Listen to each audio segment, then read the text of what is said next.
Okay, so welcome everyone. Here in her honor, we made this class before on Wednesday instead of on Thursday because Thursday is a fast day. Can you be in the napkin? Appreciate.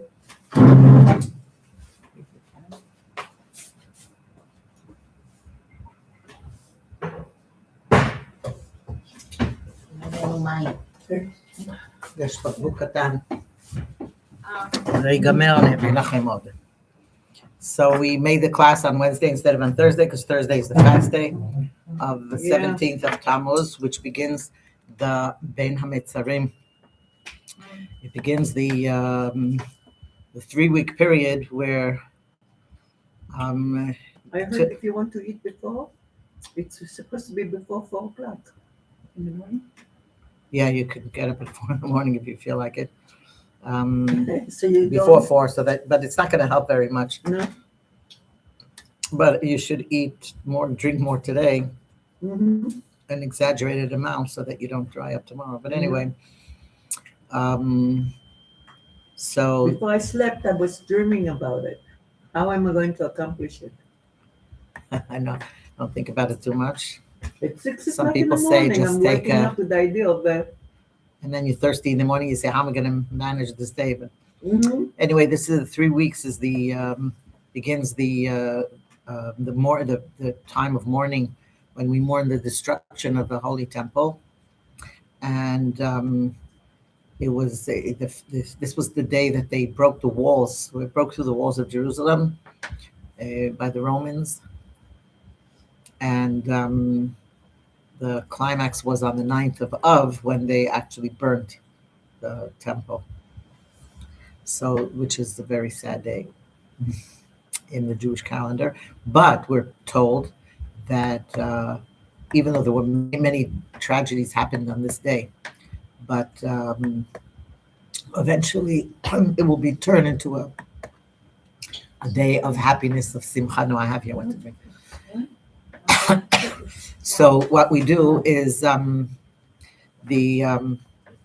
are different customs during this period of the 3 weeks where no weddings and we don't cut our hair and we don't buy new clothes and we don't listen to music and you don't make a shahiyanu, you don't. Especially in the 9 days, we don't either eat meat from Rosh Chodesh Tammuz, from Rosh Chodesh Av until Tisha B'Av, except for Shabbos. And also, if you make a siyum, a masechet, it becomes a sudat mitzvah, although we do it on Hey Av, but we serve fish, so just not to make any. But anyway, so on this day, the 17th of Tammuz, we don't eat, we don't drink until till nightfall. And there were actually 5 tragic events that happened on this day. One of them was Moshe who broke the tablets. Mm. Remember, we learned about him coming down from the mountain and found out that the Jews made a golden calf. And Wow. so he saw them worshiping the golden calf, and he dropped the tablets and they broke. So during the Bavlim, the Babylonians, they made a siege around Jerusalem, and they didn't have any more sheep to bring sacrifices, so they couldn't offer the daily sacrifice. They placed an idol in the Holy Temple on that day, and then again the Romans broke the walls of Jerusalem on this day, and from this day to 3 weeks till like I said, till the 9th of Av. So now we're going to talk about the week's portion. Okay. Again, when we have a fast day, it's a day of like introspection and thinking of how we can fix the reason that this tragedy happened. Maybe flowers fell into my coffee. Yeah, you could drink it. Is it edible? Maybe. Okay, I'll pass. Yeah, right. Okay, so now we are in Parshat Pinchas. We learned last week's portion that Pinchas killed Zimri ben Salu, who was the priest the Nasi of his tribe, of the tribe of Shimon, and he brought this Midianite Cosby Batsor, who was a princess. She was, they say, was the daughter of Balak, and he brought her and in front of everyone took her into the tent. And actually, this was Bilam's idea. He said that the way to punish, I couldn't curse them, he said, but if Hashem gets angry at them and they sin with the Midianites, so then Hashem will be angry at them and he'll curse them. So they sent their daughters, just to imagine the hate that they had to the Jews, that they actually sent the daughter of the king, or the princess herself, to lifatot, to have them, to make them sin. And so, yeah, sometimes. And that's so. What Pinchas did was he remembered that he was jealous of Hashem, like a kano kaneti. He stood up for Hashem, and he said, he took the spear and he killed them both. And because of this, Hashem tells Moshe to praise Pinchas, and he mentions in this week's portion the son of Elazar, who was the son of Aaron, the high priest. And he says that through his courageous act, he turned away Hashem's anger, and he brought atonement for the Jewish people, because there was a plague and there were a lot of people were killed, and then Hashem calmed down, like he actually calmed him down. And as his reward, it says that Hashem grants him a covenant of peace, Brit Shalom, and he gives him and his descendants the priesthood, which means he was in the family of, he was Elazar's son, except that he was born before Elazar was given the priesthood. Aaron was given the priesthood, and to him and his sons. And so, wow, it's never late. It's never too late. Never too late. Never late than never. We just actually started late. So, Fantastic. So we're talking about Pinchas and the fact that he was the son of Elazar, the son of Aaron. So why wasn't he a priest? Because he was born before. And when Hashem gave the priesthood to Aaron and his sons and all the children that will be born to them, Pinchas wasn't included. So now he included him in the priesthood. Another reason why it says Pinchas, the son of Elazar, the son of Aaron, is because all the tribes mocked him. And they said, did you see this guy? His grandfather was Yitro. And his mother's father, right? Moshe married the Tzipporah, and he was. He says, "Have you seen the father? Like the mother's father, who actually worshipped idols. He used to fatten the calves to sacrifice the worshiping the idols, however they did it. And now he goes and he kills a prince of Israel, and so they mocked him. So Hashem proves his lineage and says he is the son of Elazar and the son of Aaron, to show that he comes from a good backing. And they all said, he's this zealot, fanatic, radical, and he's motivated by revenge. He wants to revenge, like he's saying he's avenging the honor of Hashem to save the people. But in truth, he found an outlet for his cruel and violent nature. That's what they said about him. They said it's in his blood. Look at his maternal grandfather. And they described him as so in other words, to say that he, so Hashem says, no, he's the son of Elazar and the son of Aaron. And we know that Aaron was a peace-seeking person, and he was compassionate, and he did everything to make peace. So that's why he mentions, that the true greatness of Pinchas was that the act that he did was the opposite of his nature. He went against his nature to kill Zimri and Cosby. So that was his greatness, actually, and he wasn't a violent person. And therefore, it's written in the prophets in Malachi that Hashem says, "I will send you Eliyahu Hanavi." They say Pinchas was Eliyahu. I will send you Eliyahu Hanavi before Lifnei Bo Yom Hagadol, like the day where Hashem Lifnei Yom Hashem, where the day before Hashem sends the Mashiach. So, and he's going to be the one to return the hearts of fathers to children and the hearts of children to the fathers. This is what it says in Yalkut Shimoni, that Eliyahu was the one who was chosen to, we say 3 days before Mashiach comes, right? We'll blow a shofar, and it's going to get everybody together. And that was his sahar, his reward.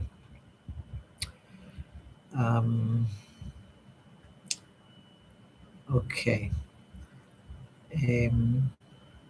So now when Pinchas went into Zimri's tent, so we say he was in danger. He actually endangered himself physically. And they really wanted to kill him. They almost did.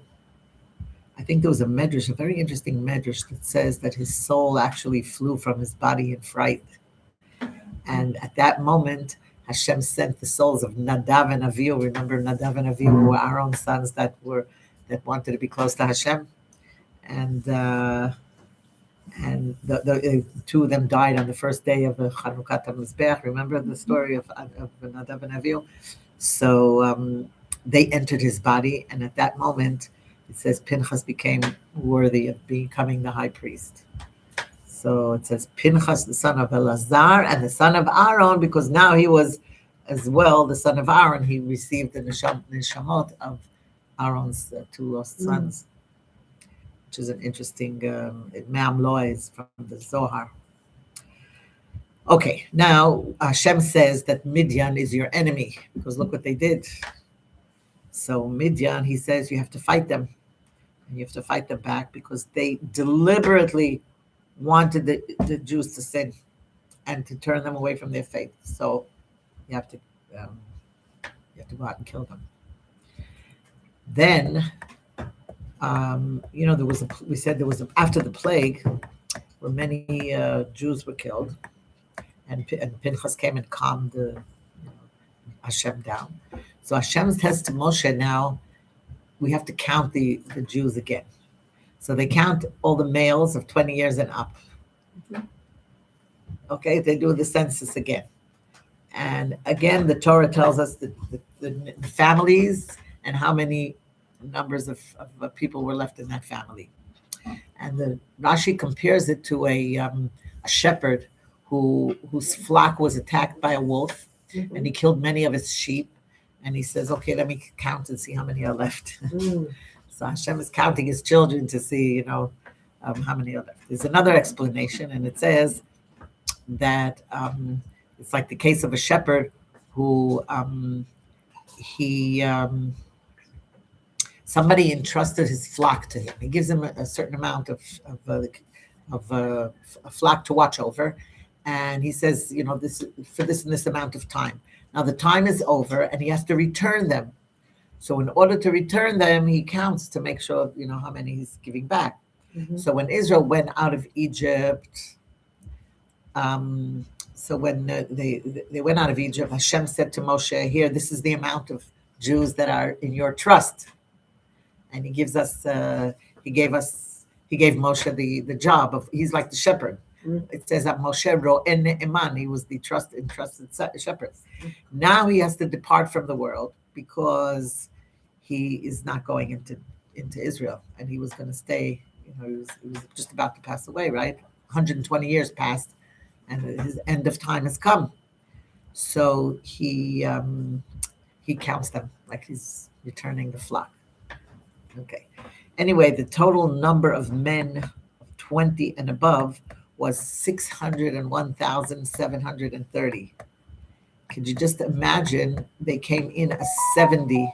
They were only 70 neshamot when they came into Egypt. And look, and after all the plagues, and After after all, 200 years. 220. no, we're talking now. Well, okay, they were 210 years in Egypt. It's Yeah. true, but when they left Egypt, there were 40 years went by. This is like the 40th year of the desert, Mm-hmm. and they didn't go down in number. They were like over Shimri Boy. They were like 600,000, and here it was 601,730. And just imagine that the whole generation of the desert died, and there were so many that died in the plague, and with Korach and his so many things happened in between these 40 years, and you would imagine that they would be much less. So the commentaries explain, first of all, that Shimon's population went down because most of the people who sinned with Midian were from Shimon, from the tribe of Shimon, which Zimri was the head of. They called him Shlumiel, that was the same person. And they've sinned with the daughters It's a of. derogatory name? No, Shlumiel? I don't know, but when it says Shlumiel ben whatever, that's Zimri ben Salu. So it's the same person that we know he was the head of the tribe, and he was the leader. He was like, and his motive was to legitimize the transgression of his tribe. If he went and did this act, he was saying, "Here, what my tribe is doing is okay," And many of the people from the tribe of Shimon were killed for what they did. So if there were like 24,000 that died in this plague, most of them were from Shimon. From all the catastrophes that happened, from the golden calf. Remember all those and all the complainers, and they wanted meat, and then there were the spies, and then remember they decided that they didn't want to go into Israel, and then when Hashem was punishing them, they said, okay, now we do want to go, and they were also killed, and then there was, like I said, the rebellion of Korach and his people, the 250 people that were him that were killed. So there were other tribes also that lost their population, but maybe not as drastic as Shimon. But as a whole, I think it was like you would assume that there would be much less than 600,000 left Egypt, and look how many were killed on the way, and yet they were over 601,730, which don't count the Levites. The Levites were never counted together with them. But there were whole families that were wiped out because there were 6 families of the Shimonites, when they count them, and here there were only 5. So we see there's a family missing.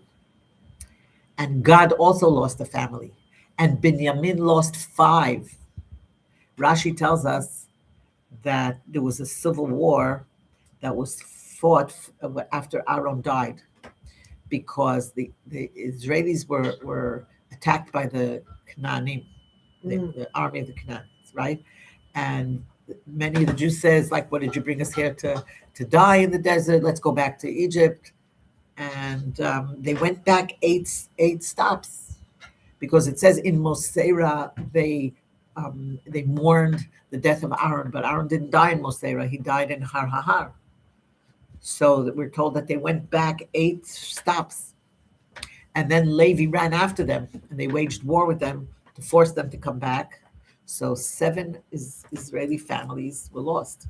4 of the Levites also died in this battle.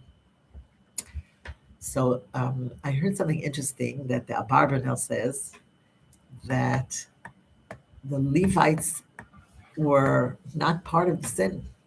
That whenever there was whenever there was some decree of or any plague or anything or any war, the Levites were not part of it because they never sinned. Mm-hmm.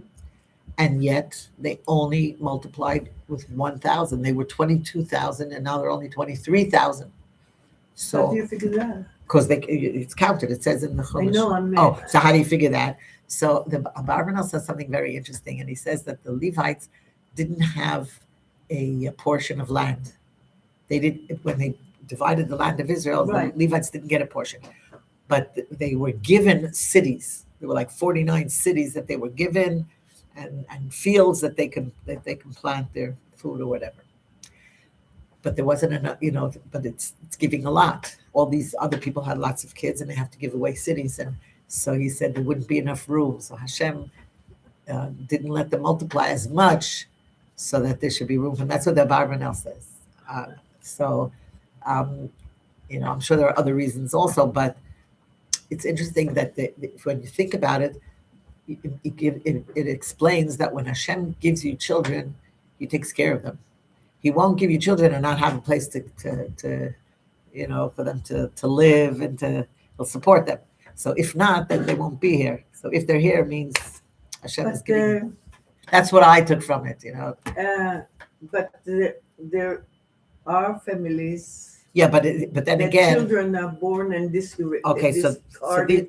that's a choice a person has. Does he want to live the way Hashem wants? Because Hashem is the one who on Rosh Hashanah is written down how much you're going to make. Now, some people think that they're going to be smarter than Hashem and they'll work on Shabbat and then the money, goes down the drain and they'll do other things with it. They don't give them the maaser, they don't give the tzedakah, they say hold it for ourselves and then they make less. It's like the story of the guy who had a field where he had like 100 bundles of wheat every year and he would give away 10. And then when he passed away, his son says, what, 10 bundles of wheat we're going to give away? That's a lot. Let's just give 9. And the next year they only had 90. And then they gave less and they keep getting less and they kept growing less until, nothing left. So the more you give, the more you get. So, we're not here to judge other people. We can only judge ourselves. But knowing that... Was it a cat? It must be the wind that blew everything into the Wow. It's okay. Whatever's there. If it broke, it broke. Something fell today also. Yeah, that's okay. It didn't sound like it broke, but okay. Leo and Navi. Okay, so now we have to divide the land of Israel. All this is getting ready before going into the land, which Moshe was not going to be going in with them, right? So what's the guidelines for how do we distribute the land among the tribes? So first of all, we should know it wasn't divided equally.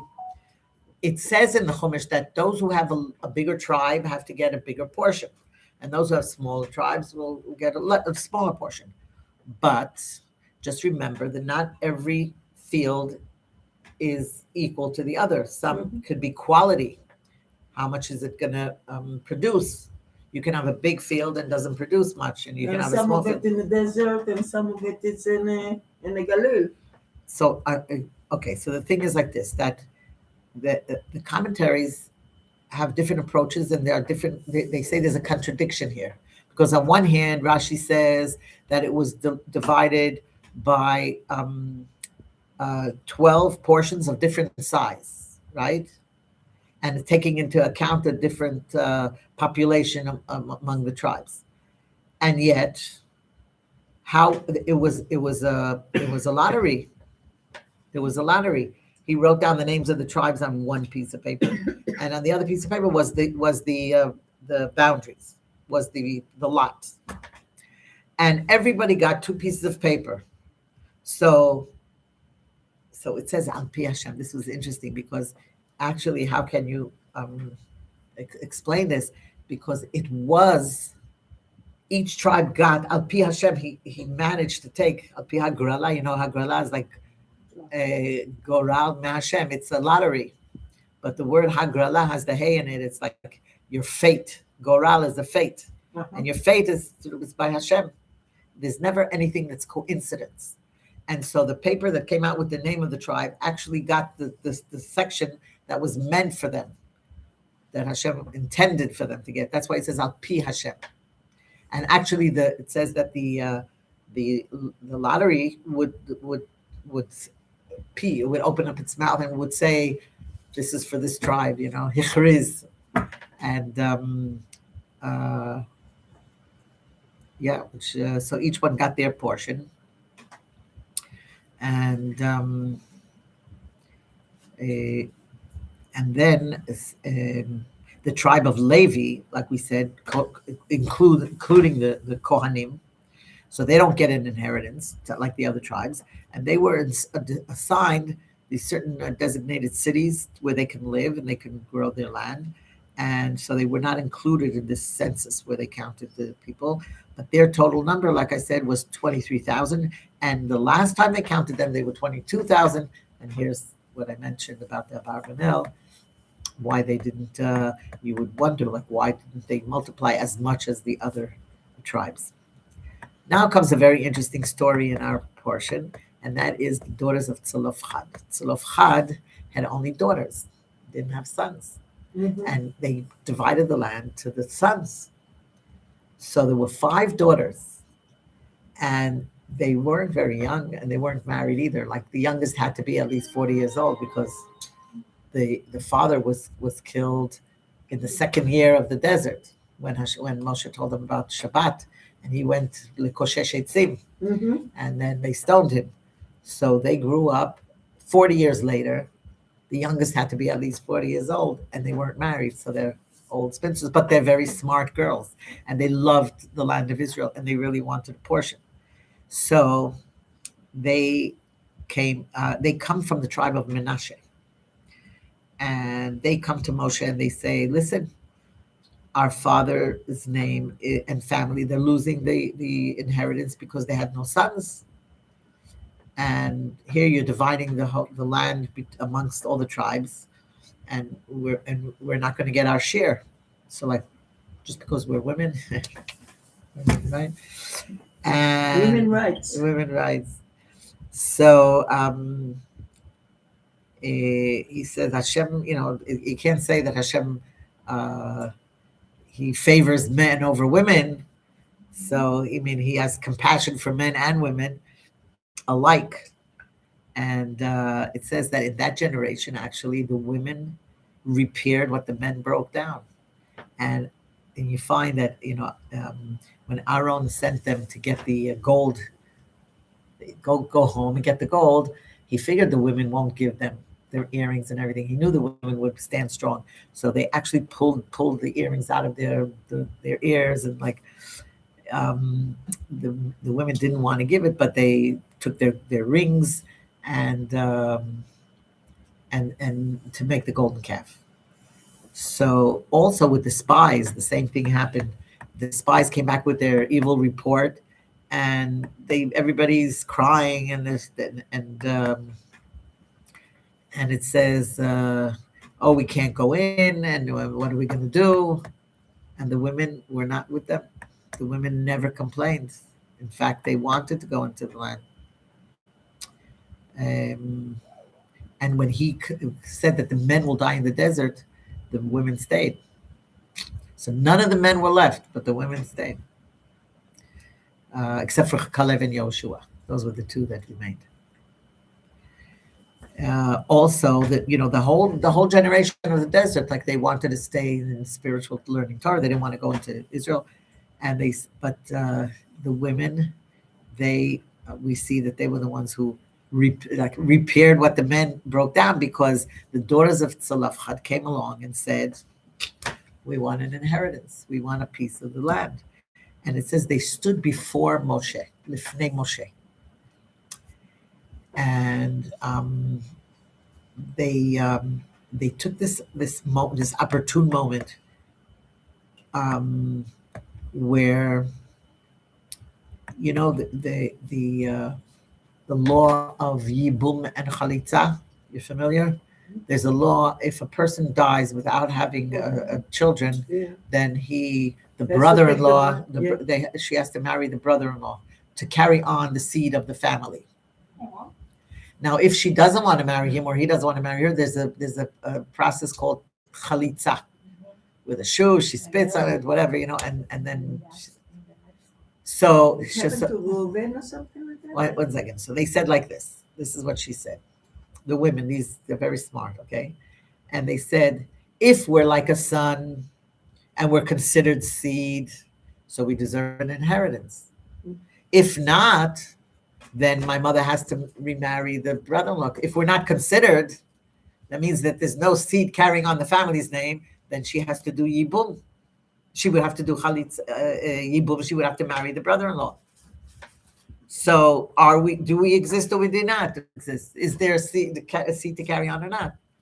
And it says that the reason they weren't married was because they didn't find any men that were worthy of them. They were very smart, and it's very hard to marry. Men don't like to marry women that are smarter than them. So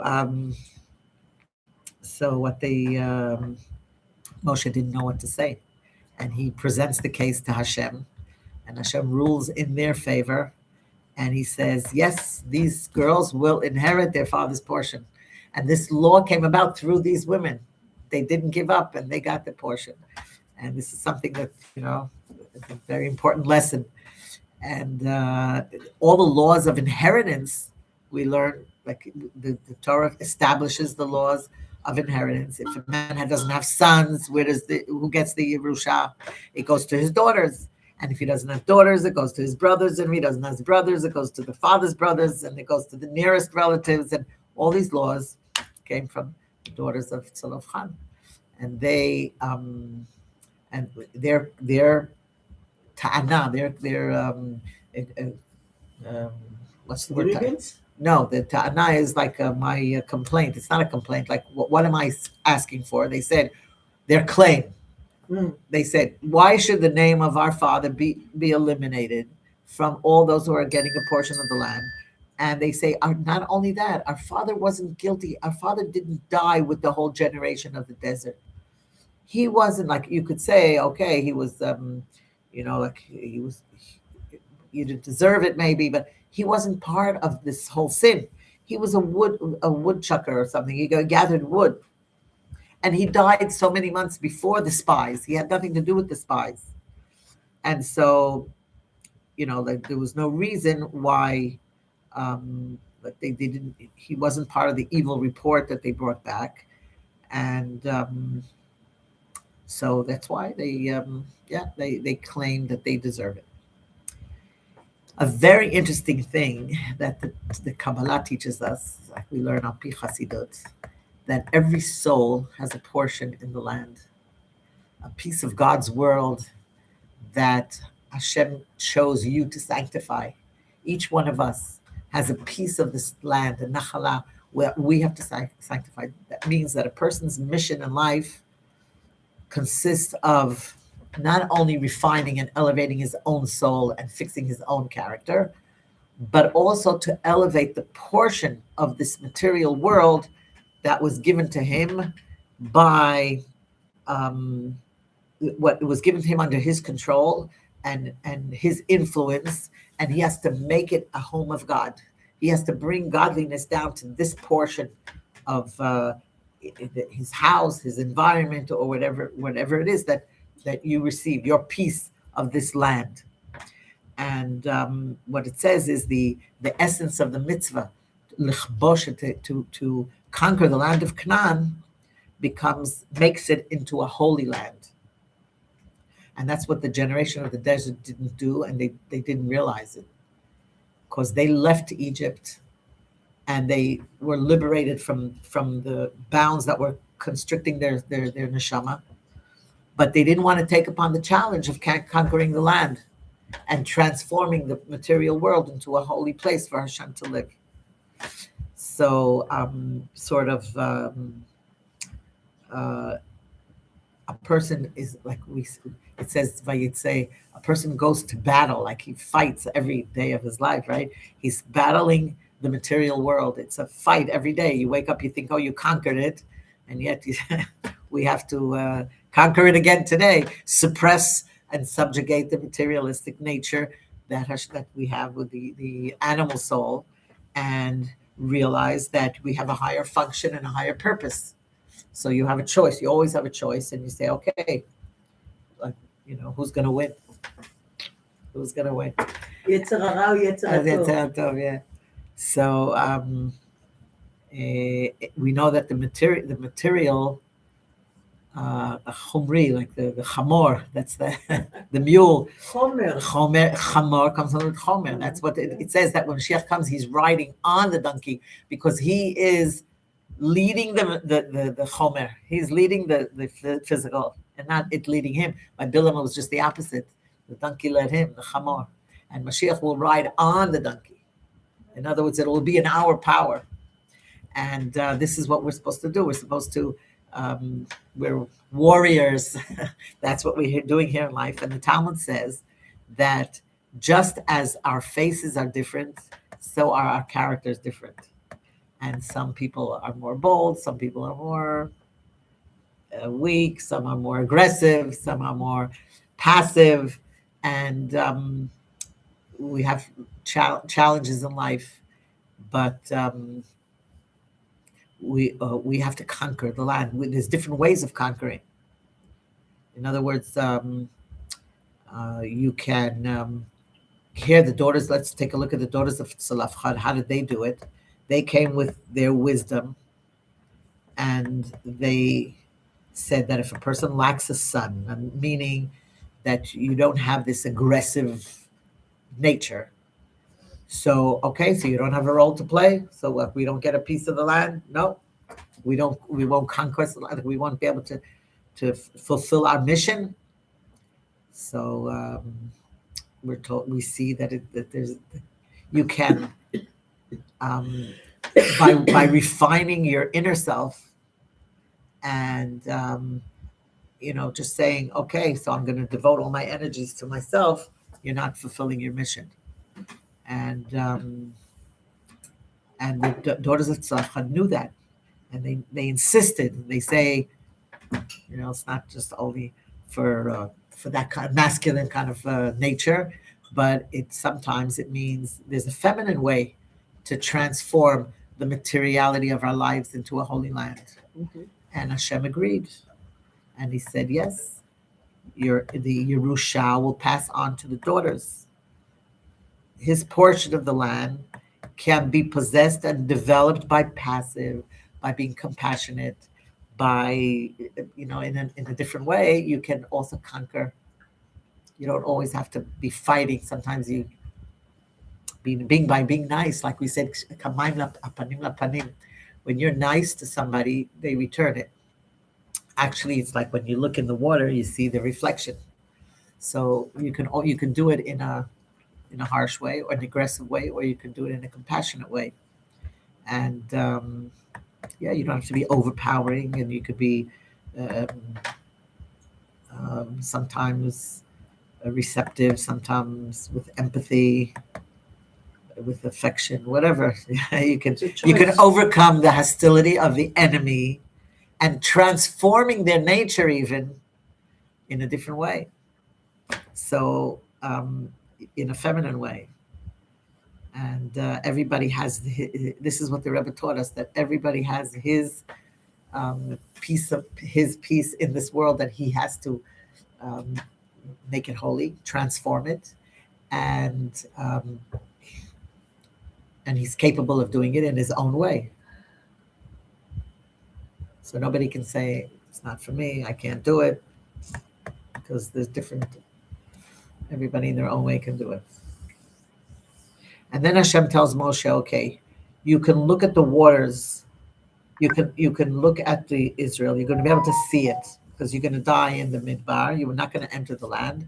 You could go onto the mountain and look and see the whole promised land.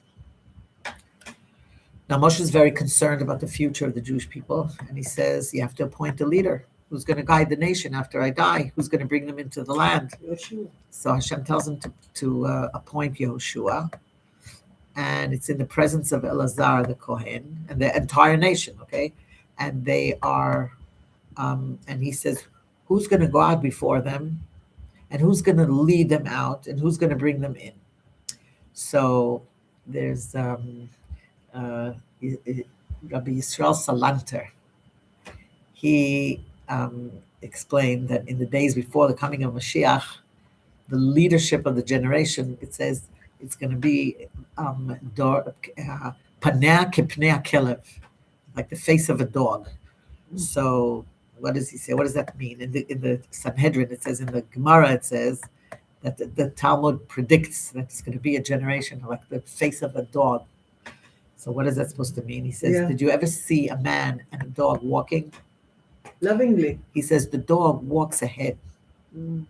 So somebody looking, an observer on the side, it seems like the dog is leading him. The dog is telling him where to go.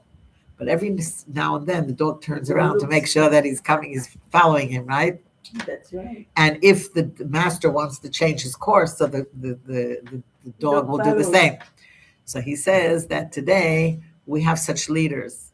He says some of the leaders that officially they're leading, but they're not really. They're looking to see what the people want.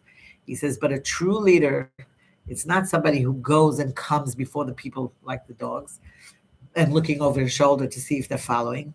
He's one who takes them out and brings them in. He leads them where he know they have to go. And that's the kind of leader that he wanted to take over, which was Yeshua. So I'm just going to end it with the end of the portion is that the Torah details the sacrifices and the offerings, and that were brought on various occasions. There was the daily offering, which is the korban tamid every morning and every afternoon. It's shacharit v'mincha was the korban tamid, and then there's the additional offering for Shabbat, and there's the offering for Rosh Chodesh, the new moon, the offering for Pesach, the offering for Shavuot, the offering for Rosh Hashanah, for Yom Kippur. There were offerings for Sukkot, there were offerings for Shmini Atzeres, and each festival had its own unique set of sacrifices that the Torah prescribes. And in our own lives, we also have this division. There are routine things, like there are, it says we take 15 breaths a minute. And there are special things that we do in a while or once in a lifetime, but they're all important and they're all crucial in fulfilling a satisfying life. There's certain things that you do every day, every minute of the day. You breathe in, breathe out, but there are certain things that you also do, like there's the tamidim. The tamid is like the sacrifices you do every day, and that's like the prayers that you do, the tamid. And then there are the musafim, what we add on, like that's the relationship that we have with Hashem, which is on Shabbat, on Chagim, on Moadim. And it says that on one hand, when there are special days, it's more of an excitement. But he wants to teach us that our relationship with Hashem should be a routine on one hand, but it should have the excitement of the occasion on the other. So the routine should be the exciting also. And tomorrow, like we said, is the fast of the 17th of Tammuz, Shabbat B'Tammuz. And we hope that we won't have to fast, because it says that Hayamim Elu Yafchu, they're going to turn over to Yemei Simcha B'Sason. They're going to be very happy days. Chodesh Av is the month where Mashiach was born, and hopefully redeem us even before we come to Chodesh Av. So we are ready. And Hashem, you see that Hashem makdim refuah lemakah, right? Before he gives the plague, he gives the solution first. And before there's a sickness, there's the trufa. And here we have a month of such light. Before Yud Zayin Bet Tammuz, we have Gimel Tammuz, Yud Bet, and Yud Gimel Tammuz, where the previous Rebbe was freed from prison. And that was like Geulah. So we have like the Geulah before the destruction of the temple, meaning that he gives us the power of overcoming it. And we should think about what should we do on this day besides fasting, is take upon ourselves, we maybe give tzedakah. It says here the minhagim of this day would be to tomorrow we're talking about, we not only don't we eat and drink from dawn to nightfall, but we also we add to the tefillah what we say, the prayers. So there is the Tosefet, we say Avinu Malkeinu in the prayer, and we yeah, we give tzedakah and take upon yourselves. I mean, to do something for the building of the next temple, which will be very, very soon, speedily in our days.